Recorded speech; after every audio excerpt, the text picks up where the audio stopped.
The first and most important political and economic reality to recognize is that all, without exception, all industrial nations are rapidly degrading and dissipating their life-sustaining resource base. In short, all of these nations, ours and all the rest, are consuming our capital assets, and counting it on the profit side of the ledger. The basic wealth of our nation, the basic wealth, the capital, the basic wealth of our nation is air, water, soil, forests, minerals, rivers, lakes, oceans, scenic beauty, wildlife habitat. Take it away, and all you've got is a desert.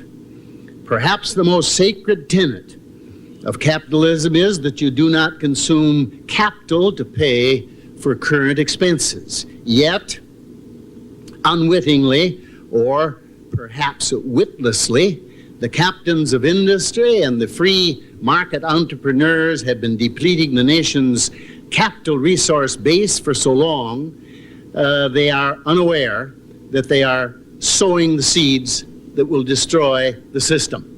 Every business enterprise in history that consumed its capital and called it profit went bankrupt. Sovereign nations are no different. It will just take them longer to get there.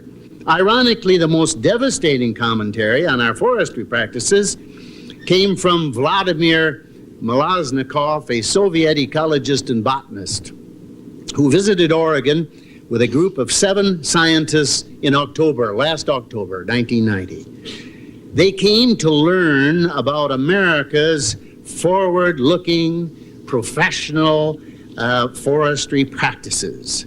They were dismayed by what they saw. This is a quote from Mr. Malaznikov. "I am a forest ecologist with 30 years' experience in the forests of Siberia. Not long ago, I was able to visit the forests of Oregon. I went to different spots in the forest and saw the forest from the air, and I was stunned by the scale of logging. Well, the first time I saw it, I was stunned too." Then he continues, "What I have seen in Oregon, in my deep conviction, won't make it possible to use your forest techniques as an example for us." Then he ended saying, "I don't want to be misunderstood. I'm not trying to lecture Americans. All I care to do is, in a friendly way, warn you.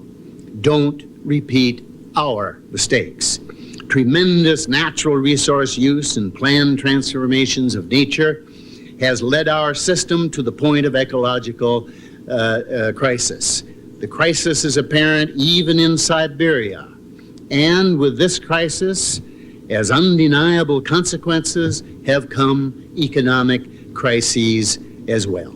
Mr. Malaznikov's observation is all the more damning, coming from one who has witnessed it all firsthand and sees us blindly pursuing the same course, down the same path, to the same end. Tragically, the universal guiding ethic of the United States and all other industrial nations since the Industrial Revolution has been maximum exploitation of all resources with minimum concern for the environment.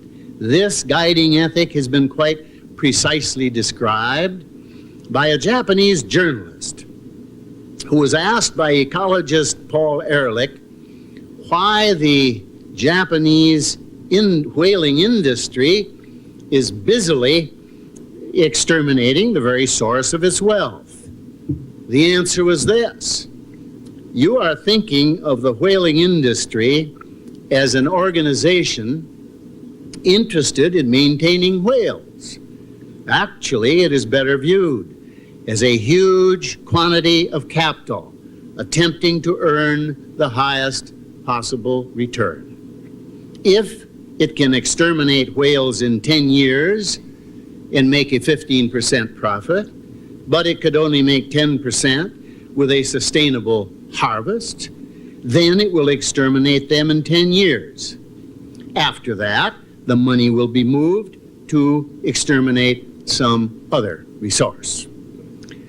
Well, Mr. Daly Mr. Daly, Herman Daly, cogently summarized this evolving tragedy when he said, quote, there is something fundamentally wrong in treating the earth as if it were a business in liquidation. Well, that's the way we've been treating it for quite some time. I'm just one small representative of a large group of applied ecologists, and one of the things that applied ecologists have concerned themselves with for many years and do know how to do is how to predict very specifically the sustainable amount that you can harvest from any kind of living natural resource. What usually frustrates us in our discipline is that we can tell decision makers, which often are politicians, how to do this, but political pressures end up such that they ignore our specific recommendations, and so we end up with unsustainable use. My question to you, Mr. Daly, is what can applied ecologists like myself do to communicate better with the outside world and to be able to convince the decision makers about the importance of these kinds of tools? How can we help you, basically? And I say this also, I ask this question also partly because in our profession we have to work every single day with the explicit recognition that there are limits to natural resources. That's just something that we live and breathe, so we understand that very well. I recognize we haven't done a good enough job of communicating that to the community around us, and I would be very interested in your suggestions on how to do that better. If applied ecologists have concrete and better information, I really think it's important to get that out, because that's what economists are really need, is this biophysical budget, this notion of what it is you can take over, and I think it's very much analogous. I would like just to put a gun at the head of most ecologists and say, just give me a number. In the same way that a gun is put at the head of your income accountants, they are told, look, we have a practical problem here. We have to know how much we can consume this year without impoverishing ourselves in the future.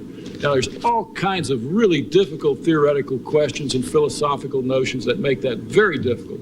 But just come up with a number. It may be wrong, but be conservative. Do some, and if ecologists would do the same thing, then I would be very happy, and it is greatly encouraging to me to hear that applied ecologists, more than theoretical ecologists, have actually done that. Off the top of my head, I've seen numbers this week at our seminar of 2 species an hour being lost. We're talking an acre of wetland a minute being lost, things like this. And yet we know a name for maybe 3 to 10% of the species on the planet. So I just want to point out that we can't tell what's there when we're trying to value a piece of plot of land that should be developed or not. And we can't tell, even if we know what's there, we can't tell what value that species or ecosystem might attain in the future, or that might be recognized in the future.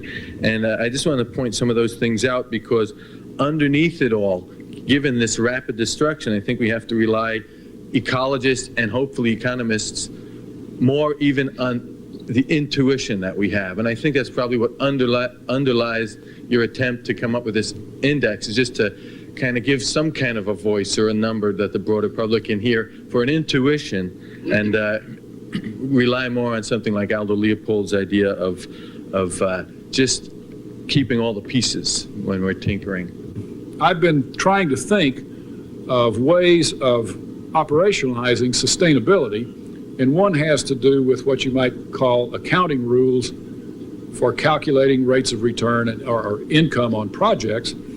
If a project is based on the exploitation of renewable resources, then, as we were told earlier today, ecologists can tell us something about sustainable yield, and we can say that rules for that project, governing that project, should be that the offtake from the renewable resource which is being exploited should not be greater than the sustainable yield.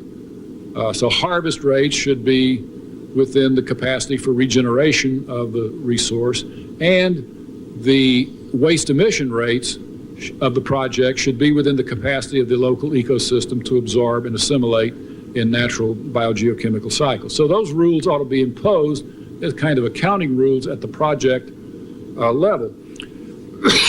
For projects which exploit a non-renewable resource, we don't, one of those rules is still applicable. The waste emissions of the project still have to fit within the assimilative capacities of the local ecosystem. But there is no natural regenerative rate for the input, which is non-renewable. So in the case of coal or petroleum or something, I would suggest a different kind of rule, that a part of the net revenue from that project, currently these projects do not, in calculating income, there is no reduction made for depletion of the resource. In many instances, there may be some differences. But I think what we need is to impose a depletion accounting at the firm level, and I would suggest, just for discussion, the following kind of rule, that in depleting a non-renewable resource, some portion of the net receipts from that activity be set aside and reinvested in a long-term renewable substitute, so that as you're depleting the non-renewable, you are simultaneously building up a renewable substitute to a level such that by the time you've completely depleted the non-renewable resource, you will have built up the renewable substitute to a level such that its sustainable yield will be equal to the amount that you are consuming out of the non-renewable receipts each year. So you will have, in effect, made those receipts perpetual and thereby justify calling them and treating them as income in the calculation. So that this should be a discipline placed on projects which, now this is, I think, very controversial. There's plenty of room for argument about the range of substitution, what will qualify as a renewable substitute. If you're a standard neoclassical economist, you would say, well, anything. Put it in anything that yields a rate of return, that's a good enough substitute, do it that way. If you doubt that substitution is that easy, then you would want a closer and closer actual physical substitute to the thing itself. This is extremely important because countries are making decisions on the basis of false information. I mean, if you treat income, you think you're richer than you are if you're not deducting something for deforestation and depletion of mines and wells. And so this is just the most, as Gaylord Nelson said last night, this is just the first cardinal rule of capitalism. It's the most basic, elementary, common sense accounting notion of separating capital from income and living off of income. So in that sense, what is being argued is extremely conservative and traditional. It's just that it hasn't been done. And that now all of the fraternity of national income accountants in the United Nations and elsewhere, because they've become accustomed to keeping accounts without really worrying about depletion of natural capital, because natural capital was assumed to be superabundant and you didn't have to worry about it. It wasn't scarce, so you didn't worry. Now, this change, even though logically it's so clear that that needs to be done, nevertheless, this runs against the principal cardinal virtue of the national income accounting fraternity, which is historical continuity with past accounts. So anything that disrupts that seems to cause great problems.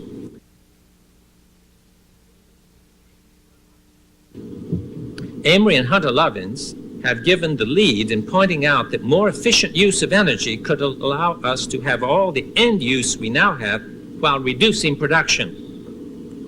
For example, simply by using more efficient electrical fixtures, we could light our homes just as brightly with 1/4 of the present energy use. Many electrical utilities have recognized that they can make better profits by subsidizing the shift of their customers to more energy efficient appliances. This is much cheaper than building new production facilities. Saving this money enables the utilities to provide electricity to customers at lower rates. The same general principles apply to the use of gasoline. If cars average 50 miles to the gallon, we could drive just as much with slowed exhaustion of resources and reduced pollution. As long as requirements are placed equally on all car makers, their opportunities for profits are not reduced. The time when they will have to abandon the internal combustion engine is postponed. It is true that there is much less support for this move among automakers in this country than for the analogous move among utilities. Nevertheless, it is in their long-term interest to support this approach. One would think that a move, or type of move, so universally advantageous would be a cornerstone of any national energy policy. But most of the steps the federal government could take to promote more efficient use of energy have been rejected by both the Reagan and the Bush administrations. One must ask, why? Part of the answer is, of course, the political power of particular economic interests. But I believe the deeper answer is that the dominant economic theory does not support this approach. According to that theory, our well-being is a function of total production and consumption.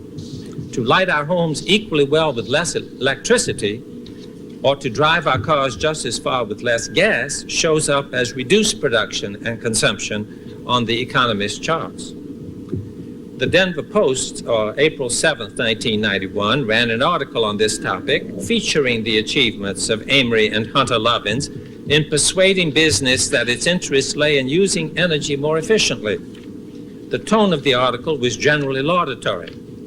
However, the concluding paragraphs turned to negative comments. Reagan's Secretary of Energy, James Edwards, it reported, asserted that we cannot conserve ourselves into prosperity. The implication, of course, is that only growth in production and hence increase of the use of resources can make us prosperous. The article continued, lately, critics of greater support for energy efficiency voice worry over the economic disruption they say would inevitably come with change, particularly if conservation is prodded by such government moves as tightening vehicle fuel efficiency standards. Quote, we need a national energy policy that is aimed at getting on with the job of producing more oil and gas at home to turn the wheels of industry and agriculture, unquote. Senator Phil Gramm, a Republican from oil-rich Texas, said in a recent television interview, conservation has got to be part of it too, Gramm said, but we need a balanced policy, and we can't act as if just simply passing a law saying that we'll raise energy standards on cars to 40 miles a gallon isn't costly. Such a change would cost tens of billions of dollars, hundreds of thousands of jobs. The suggestion in the Post is that Graham's reason for opposing energy efficiency as a major element of energy policy stemmed from the interests of Texas. Of course, that may be partly true. But I believe that they follow more from the fact that Graham is a first-rate economist. I assume, maybe the only one in Congress, I assume that the billions of dollars of cost are really the reduced GNP resulting from needing less oil. If the wheels of industry and agriculture are turned equally well with less use of gas and oil, GNP will go down. It is assumed that if GNP goes down, there will be fewer jobs. Since for economists, the only acceptable solution to unemployment is more rapid growth of the economy, the conclusion that using energy more efficiently costs jobs follows consistently. Given our present economic theory and its embodiment in practice, growth is essential to the economy. Most of the steps needed for the survival of a healthy planet are therefore perceived as threats to the economy. We urgently need reflection on how an economy that meets human need can function on the basis of using fewer resources.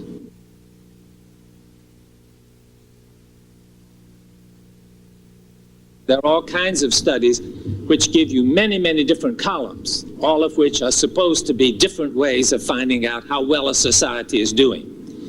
Our measure in no way replaces many other measures, but our argument was that in spite of the fact that all of these other measures have been available to policymakers for quite some time, in our society, the decisive measure always turns out to be the one that is put in dollar figures. and that therefore it was important to have one in dollar figures, which would include many elements that were not at present included in the GNP. So, but I still want to make it very clear that there are ours is not a social indicator. It has sometimes been described that way. That's not our intention. Ours is an economic indicator, and economics is only one of the factors that makes for human welfare. In the whole book, we have emphasized the importance of community. Our measure does not give any expression to that very deep concern. In our book, we emphasize the fact that an anthropocentric vision is mistaken, that other creatures also have a place in reality that is not to be measured simply in relationship to human beings. Our measure ignores that completely. It's very conservative and limited in all those respects. So, having told you all the things it doesn't do and leaves out, consciously and intentionally leaves out, I still want to say, I do think it has the capacity to help break the addiction to one particular measure that has now for several decades simply dominated the discussion and had a profound and pernicious effect upon policy. So that's my claim for the index. As a graduate student in both agricultural economics and environmental studies, I find myself, though, a bit ambivalent about the index for sustainable economic welfare. It's true, it's clear that the system of national accounts must be reformed, must be changed. As the old saying goes that I believe is quoted in the book, that when the only tool in your toolbox is a hammer, no wonder that everything starts to resemble a nail. And truly, the nails at this point are not going in anywhere near straight. And I don't want to go into the examples of that, except maybe to go over just one brief example to help us understand what we're talking about here. Robert Repetto of the World Resources Institute gives this example in a monograph he wrote on the topic. Take the toxic waste dump, and which wastes are seeping into the aquifer. Now, the aquifer has been damaged, and yet there is no debit in any sense at all to the accounts, despite the fact that the ecological infrastructure supporting the economy has been damaged. On the other hand, if government spends money to clean the mess up, that's counted as measured income, because government expenditures are part of the final expenditures of goods and services that constitute GNP. Whereas, though, in opposition to that, private industry, if they're even under a court order, went around cleaning the mess up, that would not show up in the GNP accounts at all, because that would be counted as an intermediate, not a final expenditure. And lastly, if the nearby residents found themselves sickened by drinking the polluted and contaminated groundwater and their medical expenses going up, this would count, strangely enough, as measured income and would show up as indeed an increase in GNP. So there are all these contradictory signals that we're getting through the GNP accounts. Now, as an economist working in the progressive tradition, or one aspires to anyways, I appreciate the inclusion of income distribution in the index. The Reagan years were marked by the longest so-called economic expansion in peacetime history, yet it's obvious that much of that so-called growth involved the shifting of cost and shifting of burden onto the working class, onto future generations, and onto the environment.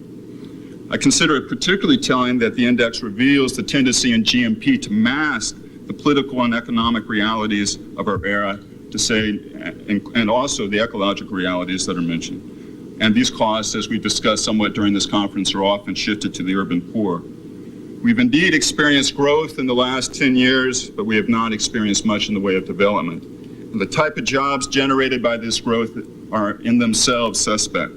As William Sloane Coffin mentioned in his visit to Madison earlier this year, the fastest growing job category in the private sector is security guards, and the fastest growing job category in the public sector is prison guards.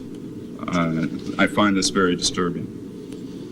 But as an environmentalist, I have my doubts about the index. To borrow a phrase from Carl Polanyi, I'm concerned about a certain economistic prejudice that seems to be inherent in economic indices and environmental counting.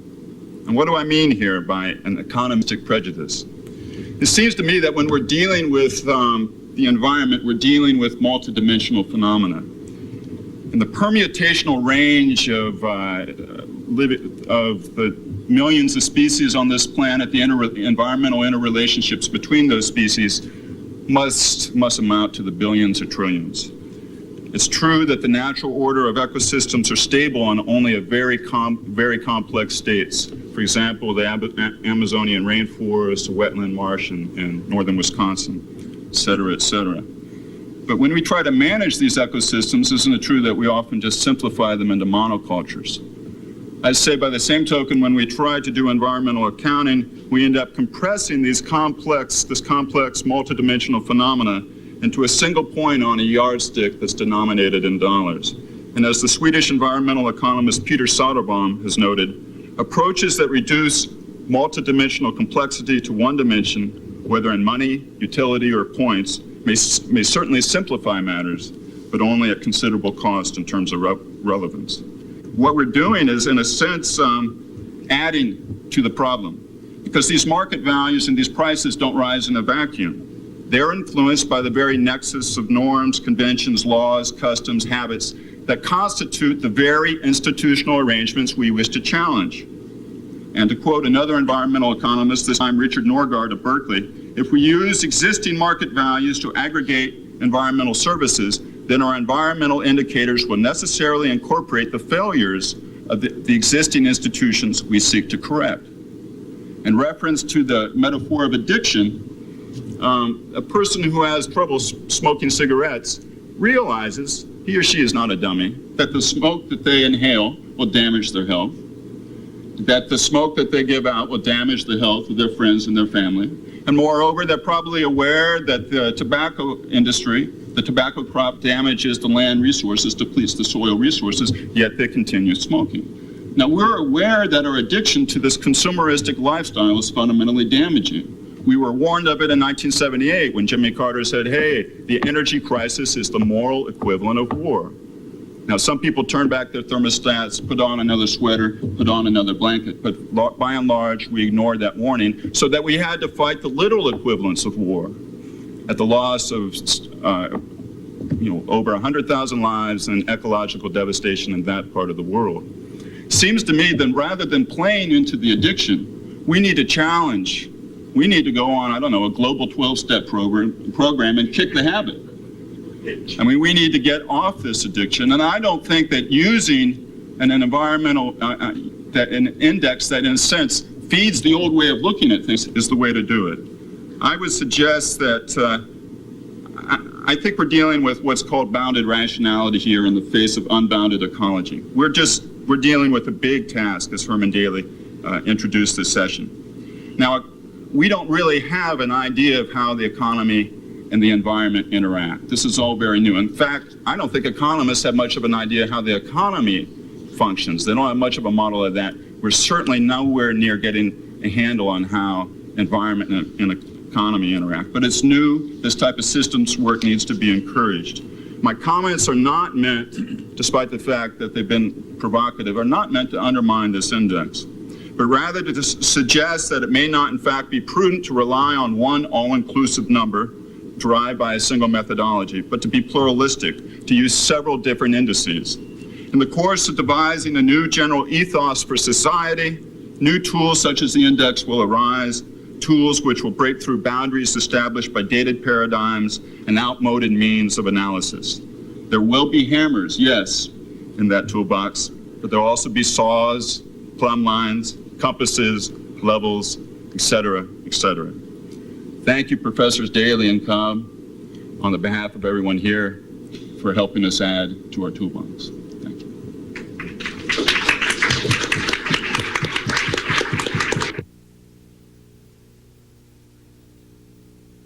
We have a great, I guess, reverence for empiricism and in this country and indeed within the disciplines. However, and certainly economics would like to see itself as an empirical discipline.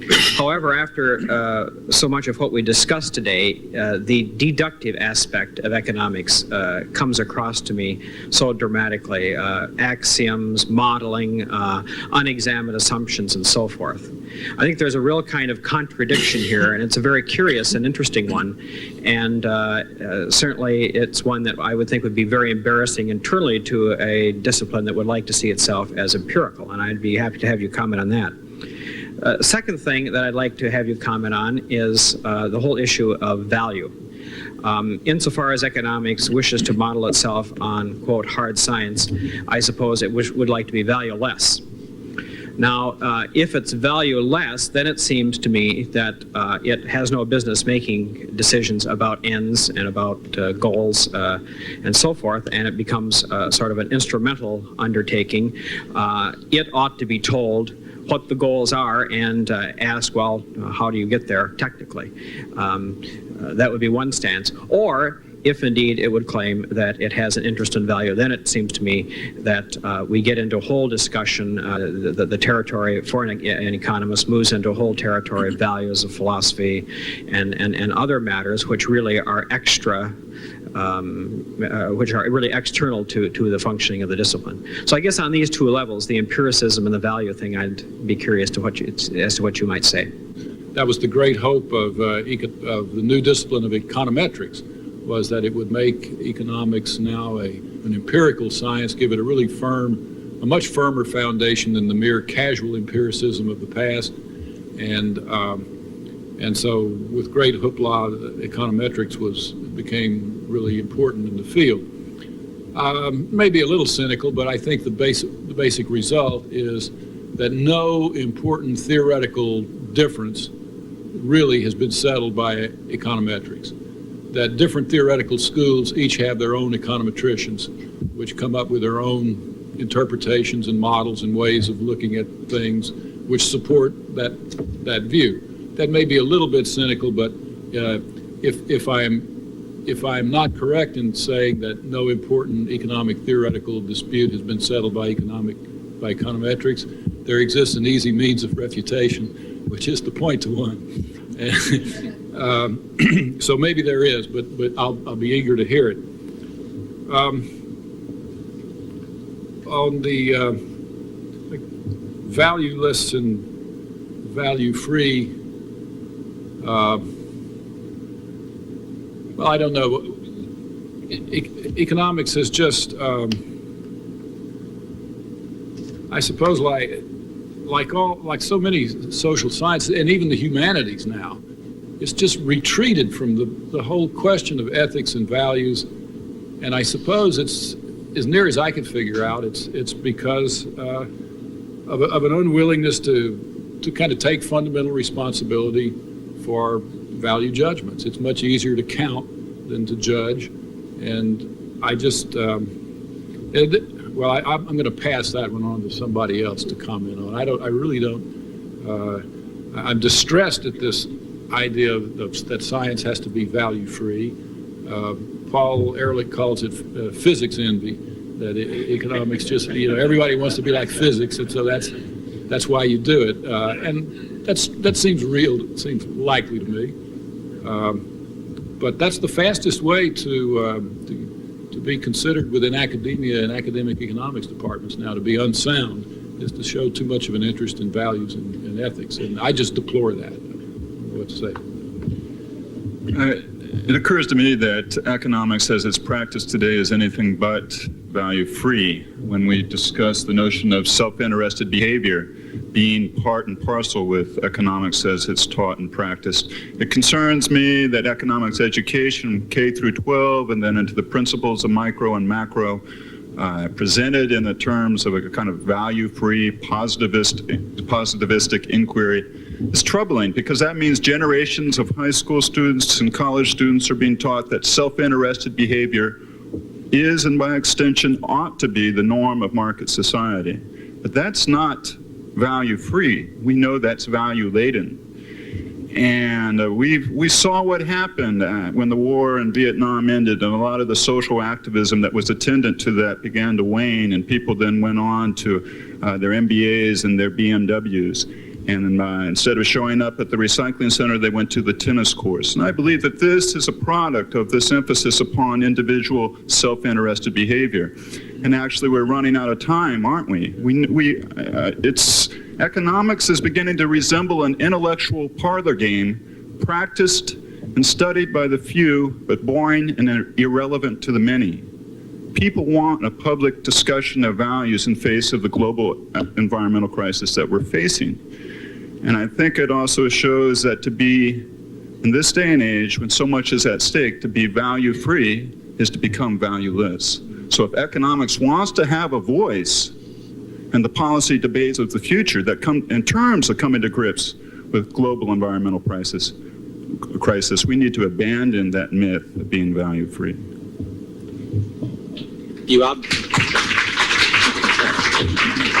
You obviously stirred us up, and I simply wanted to say that in addition to the alternatives you were suggesting of deductive and empirical, I would like to put in the notion of historical, because I think the real problem is that once economics decided to be a science, it ceased to think in historical terms. And I'm convinced that, you can have a science if the basic situation remains unchanged relative to what you're doing. But that's a totally inappropriate way to approach human economic behavior. That is relative to culture, and it changes over time, and the kinds of economic policies developed all to change the economic behavior. It should be studied historically, and I think the lack of that in economics departments is more serious than the lack of the empirical. If you take as a fundamental starting point the vision that the economy is not an isolated circular flow of buying and selling, that's a little part of it, but that's really way up, far abstract. We take a more concrete vision that the economy is a open subsystem. Matter and energy comes in and goes out, an open subsystem of a larger, closed, finite system, the total Earth ecosystem. And a closed system means that matter only circulates, that energy comes in and goes out, but matter stays the same. If that's the basic vision of the economy, the pre-analytic vision, then the first analytical question that occurs to one is, how big should the subsystem be relative to the total system? The total system's finite. How big should or can the subsystem be? Do we have any measures or any quantitative notion of how big we are relative to the total system and how big we could be or should be? Well, I think the best index that I have been able to find comes from the work of some biologists named Vitusik, Ehrlich, Matson, and others. They published in Bioscience a little article which attempted to measure or estimate the percentage of net primary product of photosynthesis which is preempted by the human species. So the net primary product of photosynthesis is a very important thing. It's the solar energy captured by everything that's capable of photosynthesizing, green plants basically, minus the amount of energy that those plants need for their own maintenance and reproduction. So it's the surplus left over for all other forms of life which cannot perform photosynthesis. And they came to the conclusion, or they calculated, that for the globe as a whole, roughly 25% of this net primary product of photosynthesis is directly or indirectly appropriated by human beings. So that includes not only the food and clothing that we directly use, but it also includes paving over of land which could have supported photosynthesizing organisms. It includes desertification and modification of ecosystems that reduce their capacity to photosynthesize, some intervention for human purposes. So that reduction is debited to the human account, which seems reasonable. So 25%, and that's for the globe as a whole, both terrestrial and aquatic.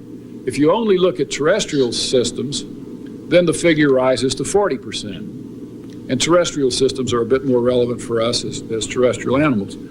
So, but even taking the 25%, that struck me as rather important, because that means that you have two more doublings before you get to 100%, 25 to 50, 50 to 100. And a doubling time is on the order of 35 years. So it seems that we've all, as an index of relative fullness of the world, that is fullness of human beings, that seems rather striking. That is that what I draw from their notion is that we cannot double two more times. I mean, we cannot increase by a factor of 4.